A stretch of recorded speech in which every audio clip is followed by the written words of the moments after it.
ಎಲ್ಲ ಆತ್ಮೀಯ ಬಾಂಧವರಿಗೂ ನನ್ನ ಶುಭಾರ್ಥಿ.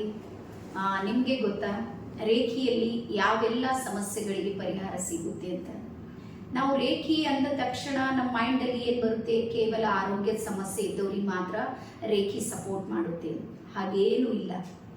ರೇಖಿ ಅನ್ನುವಂಥದ್ದು ಬ್ರಹ್ಮಾಂಡದ ಅನಂತ ಶಕ್ತಿಯನ್ನ ನಮ್ಮ ಪಿಂಡಾಂಡದ ಜೊತೆಗೆ ಕನೆಕ್ಟ್ ಮಾಡುವಂತಹ ಪ್ರಕ್ರಿಯೆಯನ್ನ ನಾವು ರೇಖಿ ಅನ್ನುವಂಥ ಸರಳವಾದ ಶಬ್ದದಲ್ಲಿ ಅದನ್ನ ಬಳಸ್ತೀವಿ. ಹಾಗಾದ್ರೆ ರೇಖಿಯನ್ನ ನಾವು ಯಾವ ಯಾವ ಕಾರಣಕ್ಕಾಗಿ ಬಳಸಬೇಕು ಅನ್ನುವಂಥದ್ದನ್ನ ನಾನು ಹೇಳೋದಕ್ಕೆ ಇಷ್ಟಪಡ್ತೀನಿ. ಮೊಟ್ಟ ಮೊದಲು ನಮ್ಮ ಹೆಲ್ತ್ ಸಮಸ್ಯೆ, ಆರೋಗ್ಯದಲ್ಲಿ ಅಂದ್ರೆ ಕಾಲಿನ ಬೆರಳಿನಿಂದ ಹಿಡಿದು ತಲೆಯ ತನಕ ಆರೋಗ್ಯದಲ್ಲಿ ಯಾವುದೇ ಸಮಸ್ಯೆಗಳಿದ್ರೂ ಸಮೇತ ರೇಖಿಯಲ್ಲಿ ನಿಮಗೆ ಪರಿಹಾರ ಸಿಗುತ್ತೆ. ಹಾಗಾದ್ರೆ ಸೈಂಟಿಫಿಕ್ ಆಗಿ ಅದನ್ನ ಯಾವ ರೀತಿ ನಂಬಬೇಕು ನಾವು? ಯಾಕಂದ್ರೆ ಇವತ್ತು ನಮ್ದು ವಿಜ್ಞಾನದ ಜಗತ್ತಲ್ಲಿ ನಾವು ಬದುಕ್ತಾ ಇದ್ದೀವಿ, ವೈಜ್ಞಾನಿಕ ಸಿದ್ಧಾಂತಗಳನ್ನ ನಾವು ಅಳವಡಿಸ್ಕೊಳ್ತಾ ಇದ್ದೀವಿ. ಹಾಗಾದ್ರೆ ಬರೀ ನಾವು ಈ ರೀತಿ ಆಹ್ವಾನ ಮಾಡಿದ ತಕ್ಷಣ ನನ್ನ ಆರೋಗ್ಯ ಸುಧಾರಣೆ ಆಗುತ್ತಾ ಅಂತ ಯಾವ ರೀತಿ ನಂಬಬೇಕು ಅಂತ ನಿಮ್ಗೆ ಏನಾದ್ರೂ ಪ್ರಶ್ನೆ ಇದ್ರೆ ಅದಕ್ಕೆ ಸರಿಯಾದ ಉತ್ತರವನ್ನ ನಾನು ನಿಮ್ಗೆ ಕೊಡ್ತಾ ಇದ್ದೀನಿ. ಯಾವಾಗ ನಾವು ಬ್ರಹ್ಮಾಂಡದ ಶಕ್ತಿಯೊಂದಿಗೆ ಜೋಡಿಸಿಕೊಳ್ತೀವಿ, ಅವಾಗ ನಮ್ಮ ಬ್ರೈನ್ನ ವೇವ್ಸ್ಗಳಲ್ಲಿ ಏನಾಗುತ್ತೆ ಅಂದ್ರೆ ಪರಿವರ್ತನೆ ಆಗೋದಕ್ಕೆ ಶುರುವಾಗುತ್ತೆ.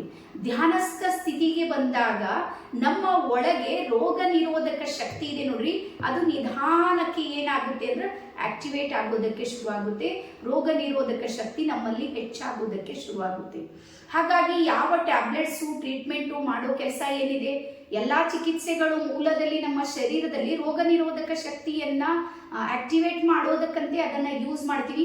ರೇಖಿಯಲ್ಲೂ ಸಮೇತ ಅದೇ ಪ್ರೊಸೆಸ್ ಅನ್ನ ನಾವು ನೋಡ್ತೀವಿ. ಆದ್ರೆ ರೇಖಿ ನಿಧಾನ ಇದೆ.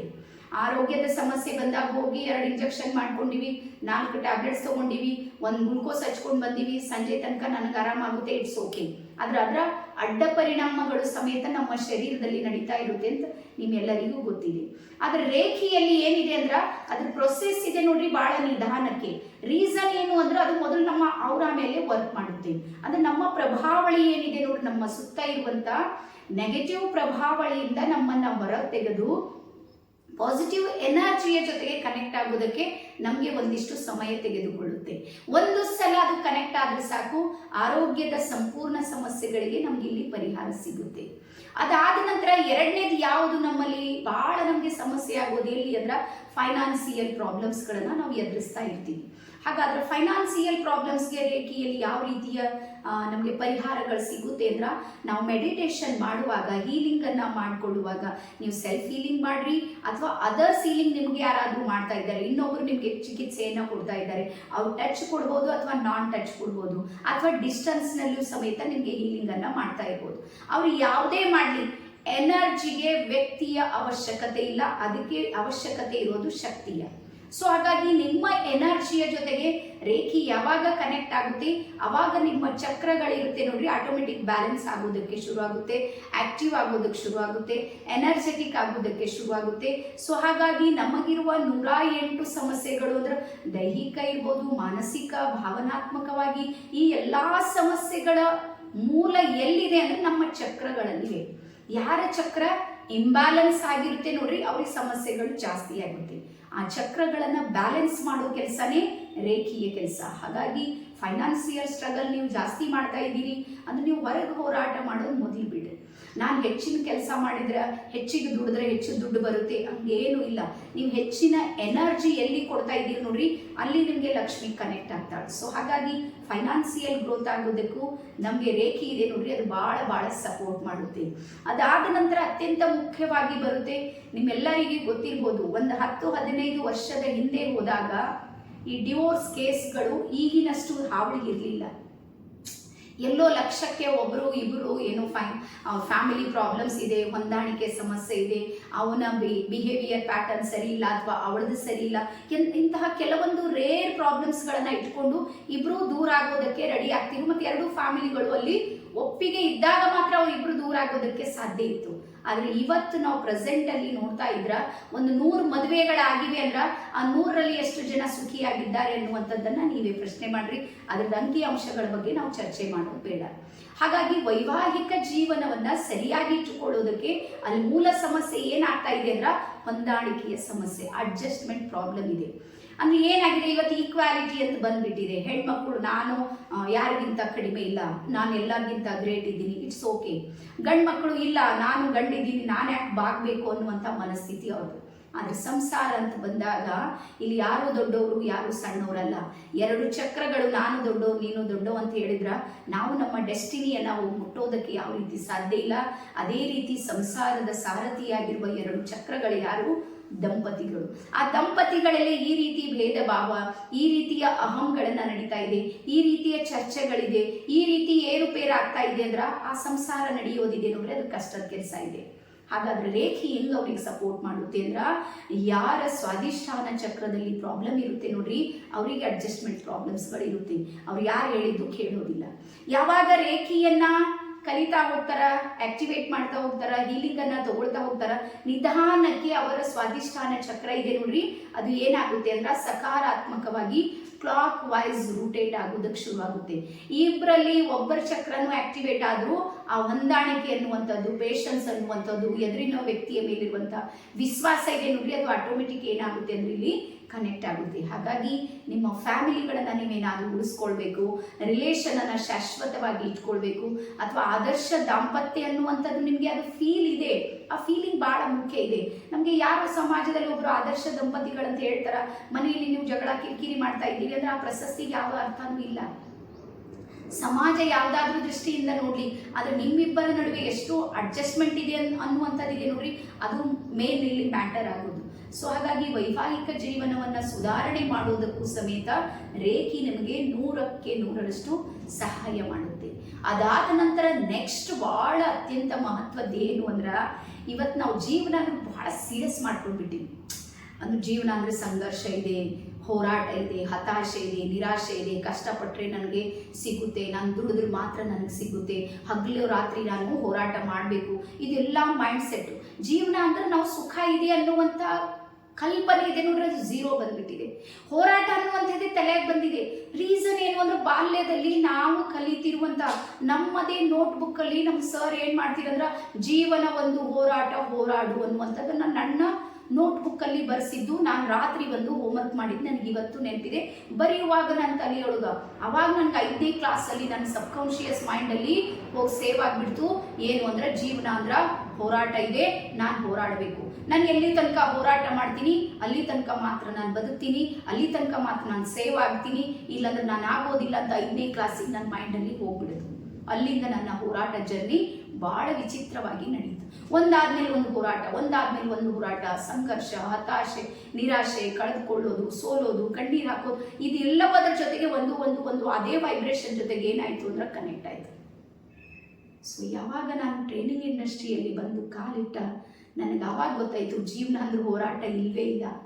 ಜೀವನ ಅಂದ್ರೆ ಅತ್ಯಂತ ಸುಂದರ ಆಗಿದೆ, ಜೀವನ ಅತ್ಯಂತ ಅದ್ಭುತ ಇದೆ, ಜೀವನ ಬಹಳ ಸರಳ ಇದೆ, ಬಹಳ ಸುಲಭ ಇದೆ, ಜೀವನ ಕ್ರಿಟಿಕಲ್ ಇಲ್ವೇ ಇಲ್ಲ ಅನ್ನುವಂಥದ್ದು ಟ್ರೈನಿಂಗ್ ಇಂಡಸ್ಟ್ರಿಗೆ ಬಂದ ಮೇಲೆ ನನಗೆ ಗೊತ್ತಾಯ್ತು.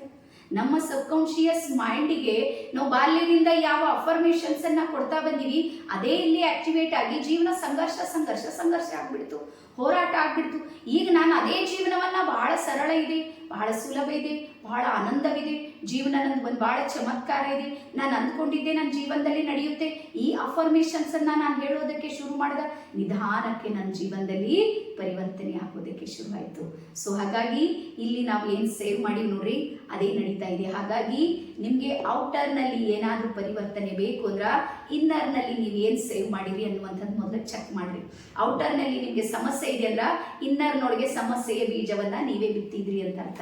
ಸೊ ಹಾಗಾಗಿ ರಿಲೇಶನ್ಶಿಪ್ನಲ್ಲೂ ಸಮೇತ ಅದೇ ರೀತಿ ಆಗಿದ್ದು, ಗಂಡ ಹೆಂಡತಿಯ ನಡುವೆ ಇರ್ಬೋದು, ಅತ್ತೆ ಸೊಸೆ ನಡುವೆ ಇರ್ಬೋದು, ನಾಗಣಿ ನೆಗಣಿಯ ನಡುವೆ ಇರ್ಬೋದು, ಈ ಎಲ್ಲ ರಿಲೇಷನ್ಗಳಲ್ಲಿ ಸಮೇತ ನಾವೇ ನಮ್ಮದೇ ಮೈಂಡ್ ಸೆಟ್ ಅಲ್ಲಿ ಏರುಪೇರನ್ನ ನಾವು ಮಾಡ್ಕೊಂಡ್ಬಿಟ್ಟಿವಿ.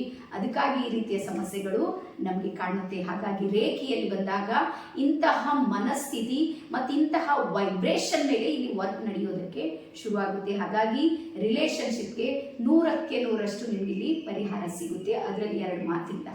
ಅದಾದ ನಂತರ ನೆಕ್ಸ್ಟ್ ಬರುತ್ತೆ ಸಕ್ಸಸ್ ಸಲುವಾಗಿ. ಬಹಳ ವರ್ಷದಿಂದ ನೀವು ದುಡಿತಾ ಇದ್ದೀರಿ, ಏನೆಲ್ಲವೂ ಮಾಡ್ತಾ ಇದ್ದೀರಿ, ಒಂದಲ್ಲ 100 ಕೆಲಸಗಳಿಂದ ನಡೀತಾ ಇದೆ, ಆದರೂ ನೀವು ಸಕ್ಸಸ್ ಆಗ್ತಾ ಇಲ್ಲ. ಸಕ್ಸಸ್ಗಾಗಿ ಬಹಳ ನಿಮ್ಮದು ಎಷ್ಟು ಸಮಯ ಕೊಡಬೇಕು ನೀವು ಸಮಯನೂ ಕೊಡ್ತಾ ಇದ್ದೀರಿ, ಎಷ್ಟು ನಮಗೆ ಪ್ರಯತ್ನ ಮಾಡ್ಬೇಕಂತಿದೆ ಅಷ್ಟು ಪ್ರಯತ್ನವನ್ನು ಮಾಡ್ತಾ ಇದ್ದೀರಿ, ಎಷ್ಟು ಪೇಷನ್ಸ್ ಇಡಬೇಕು ಅಂತಿದೆ ಅಷ್ಟು ಪೇಷನ್ಸ್ ನೀವು ಇಡ್ತಾ ಇದ್ದೀರಿ. ಇಷ್ಟೆಲ್ಲ ಆದ್ಮೇಲೆ ನೀವು ಸಕ್ಸಸ್ ಆಗ್ತಾ ಇಲ್ಲ ಅಂದ್ರೆ ಕಾರಣ ರೀಸನ್ ಒಂದೇ ಇದೆ. ಸಕ್ಸಸ್ ನಮ್ಮಿಂದ ಏನ್ ಕೇಳುತ್ತೆ ಎನ್ನುವಂಥದ್ದನ್ನ ದಯವಿಟ್ಟು ಬರ್ಕೊಡ್ರಿ. ಸಕ್ಸಸ್ ನಮ್ಮಿಂದ ಅದಕ್ಕೆ ಸಂತೃಪ್ತವಾಗುವಷ್ಟು ಪ್ರಯತ್ನ ಮತ್ತು ಪೇಷನ್ಸ್ ಕೇಳುತ್ತೆ, ತಾಳ್ಮೆ ಕೇಳುತ್ತೆ. ಇವು ಎರಡು ಎಲ್ಲೋ ಒಂದ್ ಕಡೆ ನಮ್ದು ಕಡಿಮೆ ಆಗಿದೆ. ಹಾಗಾಗಿ ಯಾವಾಗ ನಾವು ರೇಖೆಯಲ್ಲಿ ಬರ್ತೀವಿ, ನಮ್ಮ ಆಜ್ಞಾಚಕ್ರ ಆಕ್ಟಿವೇಟ್ ಆದಾಗ ನಾವು ಪ್ರಯತ್ನವಾದಿಗಳಾಗ್ತೀವಿ, ಕೋಶಿಶ್ ಮಾಡೋದಕ್ಕೆ ಶುರು ಆಗುತ್ತೆ.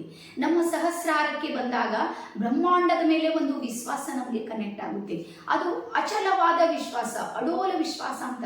ಅದು ಎಂತಹ ಆತ್ಮವಿಶ್ವಾಸ ಇರುತ್ತೆ ಅಂದ್ರೆ ಹಾಗೆ ಆಗುತ್ತೆ, ಇವತ್ತಿಲ್ಲ ಅಂದ್ರೆ ನಾಳೆ ಹಾಗೆ ಆಗುತ್ತೆ. ಹಾಗಾಗಿ ಈ ವಿಶ್ವಾಸದಿಂದ ಏನಾಗುತ್ತೆ ಅಂದ್ರೆ ನಾವು ಬಹಳ ಬೇಗ ಸಕ್ಸಸ್ ಆಗೋದಕ್ಕೆ ರೇಖಿ ನಮಗೆ ಸಪೋರ್ಟ್ ಮಾಡುತ್ತೆ.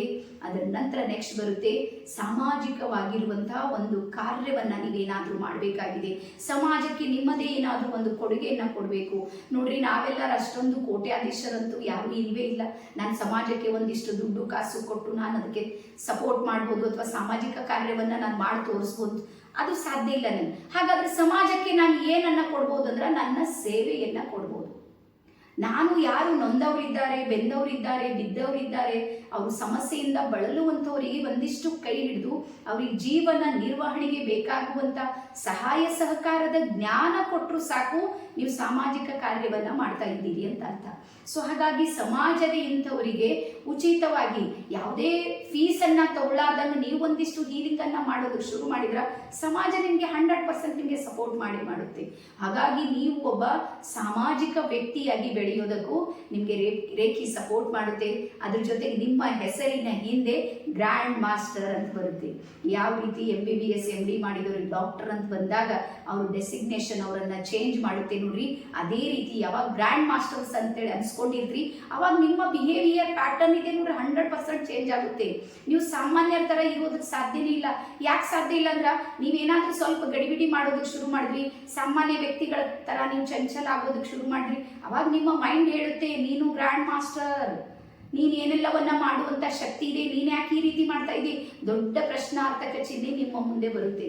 ಸೊ ಹಾಗಾಗಿ ನಾವು ಸಾಮಾಜಿಕವಾಗಿ ಬೆಳೆಯುವಾಗ ಏನನ್ನ ಮಾಡಬೇಕು ಏನನ್ನ ಮಾಡಬಾರ್ದು ಅನ್ನುವಂಥದ್ದನ್ನ ರೇಖೆಯಲ್ಲಿ ನಾವು ಕಲಿತೀವಿ. ಕೊನೆಗೆ ಇನ್ನೂ ಒಂದು ಬರುತ್ತೆ, ಆಧ್ಯಾತ್ಮಿಕ ಉನ್ನತಿಗಾಗಿ ರೇಖೆ ನಮಗೆ ಬೇಕೇ ಬೇಕು. ನಾನು ನೋಡ್ರಿ ಎಲ್ಲವೂ ಒಂದು ಕಡೆ ಇದೆ, ಎಲ್ಲವೂ ಒಂದು ಕಡೆ ಇಡ್ರಿ, ಆದ್ರೆ ಮಾನಸಿಕ ಶಾಂತಿ ನೆಮ್ಮದಿ ಸಂತೃಪ್ತಿ ಅಂತಿದೆ ನೋಡ್ರಿ, ಅದು ಕೇವಲ ಪರಮಾತ್ಮನ ಶಕ್ತಿಯಿಂದ ಮಾತ್ರ ಸಾಧ್ಯ ಇದೆ. ಪರಮಾತ್ಮನ ಶಕ್ತಿ ಅದೃಶ್ಯ ಇದೆ, ಅದು ದೃಶ್ಯ ಇಲ್ಲ, ಕಣ್ಣಿಗೆ ಕಾಣೋದಿಲ್ಲ. ಆದ್ರೆ ಅದೃಶ್ಯ ಶಕ್ತಿಗಳೇ ದೃಶ್ಯಗಳಿಗೆ ಏನ್ ಮಾಡುತ್ತೆ ಅಂದ್ರ ಸಹಾಯ ಮತ್ತು ಸಹಕಾರ ನೀಡುತ್ತೆ.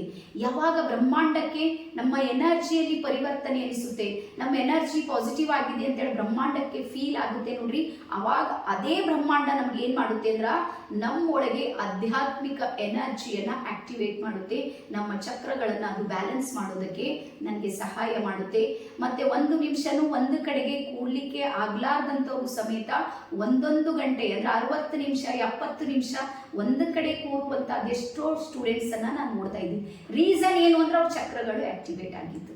ಸೊ ಹಾಗಾಗಿ ಒಂದು ರೇಖೆ, ಪುನಃ ಹೇಳ್ತೀನಿ, ಒಂದು ರೇಖೆ ಇದೆ ನೋಡ್ರಿ 21 ಕೋರ್ಸ್ಗಳಿಗೆ ಸಮಾನ ಇದೆ. ಹಾಗಾಗಿ ನೀವೆಲ್ಲರೂ ಸಮೇತ ನೀವು ಯಾವ ವಿದ್ಯೆ ಯಾವ ಕೋರ್ಸ್ ಅನ್ನ ಮಾಡ್ತಾ ಇದ್ದೀರಿ ನನ್ಗಂತೂ ಗೊತ್ತಿಲ್ಲ, ಬಟ್ ಜೀವನದಲ್ಲಿ ನಿಮ್ಮೊಳಗೆ ಏನಾದ್ರೂ ಒಂದು ಮಹಾ ಪರಿವರ್ತನೆಯನ್ನ ತಂದ್ಕೊಳ್ಬೇಕು ಅಂದ್ರ ಒಂದು ಸಲ ರೇಖೆಯನ್ನ ಅರಗಿಸಿಕೊಳ್ಳ್ರಿ. ನಿಮ್ಮಲ್ಲಿ ನೀವು ಅದನ್ನ ಬೆರೆತು ಅದ್ರ ಜೊತೆಗೆ ಒಂದಾಗಿ ನೀವು ಮಾಡೋದಕ್ಕೆ ಶುರು ಮಾಡ್ರಿ. ಪರಿವರ್ತನೆ ನಿಮ್ಮನ್ನ ಹುಡುಕಿಕೊಂಡು ಬರುತ್ತೆ ಅಂತೇಳಿ ಹೇಳ್ತಾ ಎಲ್ಲರಿಗೂ ನಾನು ಆಹ್ವಾನ ಮಾಡ್ತಾ ಇದ್ದೀನಿ. ಶರಣು ಶರಣಾರ್ಥಿ. ಧನ್ಯವಾದ.